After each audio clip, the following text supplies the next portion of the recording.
കഴക്കൂട്ട sub ട്രഷറിയിലെ വ്യാജ check ഉപയോഗിച്ച് അവിടെ മോഷണം നടന്നിരിക്കുന്നു.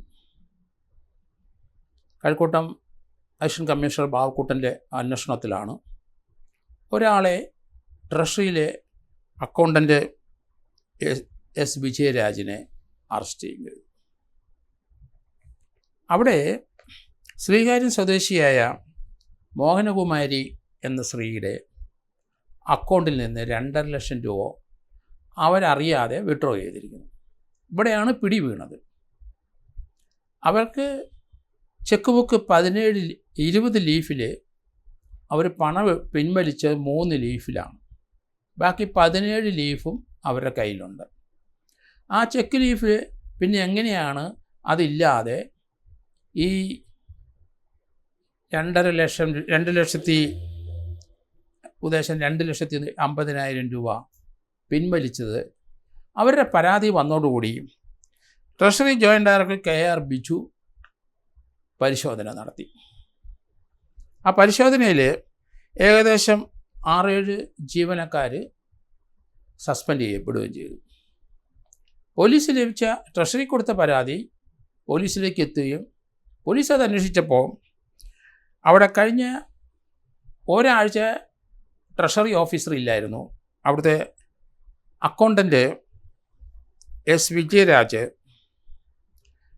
ആ ചുമതല വഹിച്ച സമയത്താണ്, ഈ അക്കൗണ്ടിൻ്റെ ചുമതല വഹിച്ച ഓഫീസർ ഇരുന്ന സമയത്താണ് വിജയരാജ് ഈ തട്ടിപ്പ് നടത്തിയെന്നാണ് പറയുന്നത്. എന്തായാലും കേരളത്തിലെ എല്ലാ ബാങ്കുകളിലും ഇതേ രീതിയിലുള്ള തട്ടിപ്പ് നടത്താനുള്ള സാധ്യത വളരെ കൂടുതലാണ്. കേരളത്തിലെ ട്രഷറി ഓഫീസറെ 90% നല്ല ഓഫീസേഴ്സാണ്. നല്ല പെരുമാറ്റം ലഭിക്കുന്ന ഒരു ബാങ്കാണ്. നമുക്കൊക്കെ നേരിട്ട് അനുഭവമുള്ളവരാണ്. നല്ല വിനയവും ഉള്ള ഓഫീസേഴ്സാണ് മിക്കവാറും 99% ട്രഷറി കണ്ടിട്ടുള്ളത്.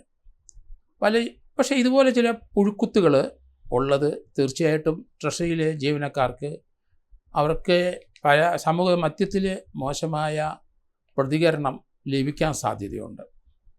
കാരണം ഏറ്റവും സേഫായിട്ട് പണം ഇടുന്ന, പ്രത്യേകിച്ച് പെൻഷൻകാരിടുന്നത് ട്രഷറിയിലാണ്. ട്രഷറിയിൽ പണം നിക്ഷേപിച്ച അല്പസ്വല്പം പലിശയുടെ വ്യത്യാസവുമുണ്ട്. സർക്കാരിൻ്റെ സുരക്ഷിതമായ ഒരു ബാങ്കുമാണ്. പണത്തിന് ഗ്യാരണ്ടിയുണ്ട് സർക്കാർ. അതുകൊണ്ട് പലരും ട്രഷറി പണം നിക്ഷേപിക്കും. പ്രത്യേകിച്ച് പെൻഷൻകാരുടെ മുഴുവൻ പണവും ട്രഷറി തന്നെയാണ്. ഇവിടെ കഴക്കൂട്ട സബ് ട്രഷറിയിൽ സംഭവിച്ചത്, അവിടെ കുന്നത്തുകാൽ കാരുണ്യ എന്ന വീട്ടിലുള്ള വിജയരാജ് എന്ന ജൂനിയർ സൂപ്രണ്ടിലെ അറസ്റ്റ് ചെയ്യുകയും ചെയ്തു. കഴക്കൂട്ടത്തെ ആ ട്രഷറിയിൽ ഇമ്മീഡിയറ്റായിട്ട് ട്രഷറി ജോയിൻ്റ് ഡയറക്ടർ പരിശോധനയിൽ ഒരു 6-7 പേരെയും കൂടെ സസ്പെൻഡ് ചെയ്യേണ്ടി വന്നു. അതിൻ്റെ കാരണം സമാന രീതിയിലുള്ള ചില വിഡ്രോയിൽ അദ്ദേഹം കണ്ടെത്തി. പരേതനായ ഗോപിനാഥ് നായരുടെ അക്കൗണ്ടിൽ കുറേ ലക്ഷക്കണക്കിന് പൈസ കിടപ്പുണ്ട്. അത് ശല്യമില്ലല്ലോ എന്ന് കരുതി അതിൽ നിന്ന് 6,20,000 രൂപ പല സന്ദർഭത്തിലും വിഡ്രോ ചെയ്തിരിക്കുന്നു. അതുപോലെ തന്നെ സുകുമാരൻ്റെ അക്കൗണ്ടിൽ നിന്ന് 2-3 പ്രാവശ്യം 2,90,000 രൂപ എടുത്തിരിക്കുന്നു. മജീദ ബീഗം എന്ന ഒരു ലേഡിയുടെ അവരുടെ അക്കൗണ്ടിൽ നിന്ന് 3 ലക്ഷം ഇതുപോലെ പിൻവലിച്ചിരിക്കുന്നു. എല്ലാം ചെക്ക് ഉപയോഗിച്ചിട്ടാണ്. ആ ട്രഷറി ഡിപ്പോസിറ്റുള്ളവരെല്ലാം ചെക്ക് അവരവരുടെ കൈവശം തന്നെയാണ്. പിന്നെ എങ്ങനെ അവരുടെ ചെക്ക് ഉപയോഗിക്കാൻ പറ്റും, അല്ല അവരുടെ ചെക്ക് ലീഫ് എങ്ങനെയാണ് ട്രഷറിയിൽ വന്നത് എന്നതിനെപ്പറ്റിയാണ് ട്രഷറി ജോയിൻ്റ് ഡയറക്ടർ അന്വേഷണം നടത്തിയത്. ട്രഷറി സാധാരണഗതിയിൽ അവിടെ റിട്ടേണായിട്ട് എഴുതി കൊടുത്താലേ ട്രഷറി ബുക്ക് ഇഷ്യൂ ചെയ്യുള്ളൂ. ബുക്ക് ഏകദേശം തീരാറാവുമ്പോൾ 2-3 ലീഫ് മാത്രം ഉള്ളപ്പം പുതിയ ബുക്കിന് അപേക്ഷ കൊടുക്കും. അത് അവിടുന്ന് സാങ്ഷൻ ചെയ്ത് അത് ആ അക്കൗണ്ടൻറ്റിന് പുതിയ ബുക്ക് ലഭിക്കുകയും ചെയ്യും. പക്ഷേ ഇവിടെ ഈ കഴക്കൂട്ടത്തെ സബ് ട്രഷറിയിലെ മോഹനകുമാരിയുടെ 17 ചെക്ക് ലീഫും അവരുടെ കയ്യിൽ തന്നെയുണ്ട്. പിന്നെ എങ്ങനെ ചെക്ക് ലീഫ് വന്നു? അപ്പോൾ സാധാരണ 20 ലീഫുള്ള ചെക്ക് ബുക്കിനകത്ത് അവസാനത്തെ ലീഫ് അത് പുതിയ ബുക്ക് അപേക്ഷിക്കാനുള്ള ബ്ലാങ്ക് ആയിട്ടുള്ള ഒരു ചെക്കിൻ്റെ ആപ്ലിക്കേഷൻ ഫോമാണ്. അത് ഫില്ലപ്പ് ചെയ്ത് കൊടുക്കാം. അത് ട്രഷറിയിലുള്ളവർ തന്നെ അത് ഫില്ലപ്പ് ചെയ്തിരിക്കാം. ഈ ജീവനക്കാരൻ അത് ഫില്ലപ്പ് ചെയ്ത് പുതിയ ചെക്ക് ഇഷ്യൂ അവരുടെ ഒപ്പ് ഫോർജ് ചെയ്തതായിട്ടാണ് മനസ്സിലാക്കുന്നത്. അതൊരു അടുത്ത ഫോർജറി കുറ്റമാണ്. ചീറ്റിംഗ് ഉണ്ട് ഇതിനകത്ത്, ഫോർജറി വരും. കാരണം ആ മൗനകുമാരിയുടെ ചെക്ക് ഫോർജ് ചെയ്തിരിക്കുകയാണ്. വളരെ ജാമ്യം കിട്ടാൻ ബുദ്ധിമുട്ടുള്ള വകുപ്പും അതിനകത്ത് വരും. ഫോർജറി നടന്നിരിക്കുന്നു, ചീറ്റിംഗ് നടന്നിരിക്കുന്നു. സമാന രീതിയിൽ 15,10,000 രൂപ മൊത്തം ചെക്ക് ഉപയോഗിച്ചെടുത്തിരിക്കുന്നു. അത് വിജയരാജ് തന്നെയാണോ എന്നറിയില്ല. അവിടുത്തെ മറ്റ് ജീവനക്കാർ ഉണ്ടോ എന്നറിയില്ല. അവരുടെ മനസ്സറിവുണ്ടോ എന്നും വ്യക്തതയില്ല. എന്തായാലും ഷാലി, ഗിരീഷ് കുമാർ, ഷാജഹാൻ, വിജയരാജ്, സുജ, മുജീബ് എന്നിവരെ സസ്പെൻഡ് ചെയ്തിട്ടുണ്ട്. ഇതുപോലെയുള്ള ഒരു കേസ് വളരെ നാളുകൾക്ക് മുമ്പിൽ ഞാൻ ക്രൈംബ്രാഞ്ചിൽ ഇരിക്കുമ്പം അന്വേഷണം നടത്തിയിട്ടുണ്ട്. അത് മുണ്ടക്കയത്തെ ഒരു ബാങ്കിൽ, അവിടെ നമുക്കറിയാം പല ബാങ്കുകളിലും പണം നിക്ഷേപിച്ചവർ വിദേശത്തായിരിക്കും. ചിലപ്പോൾ അവിടെ വെച്ച് അവർ മരിച്ചു പോകാം.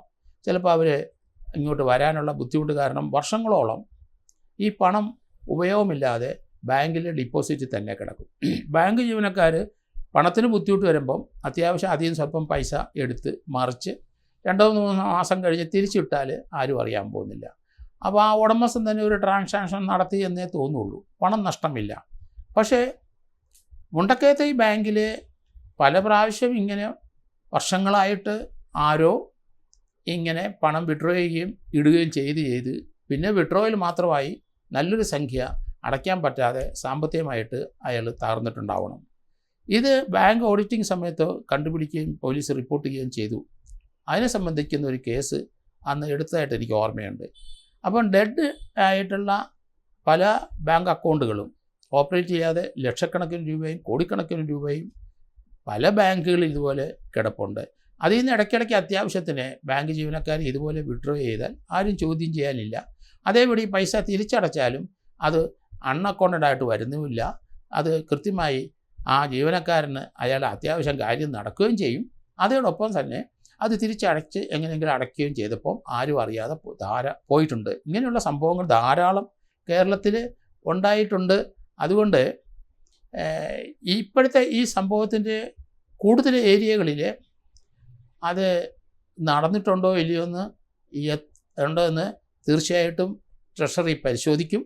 അതുകൊണ്ട് ഇതുപോലെയുള്ള സംഭവങ്ങൾ കേരളത്തിലെ പല ട്രഷറികളിൽ നടന്നിട്ടുണ്ടാവും.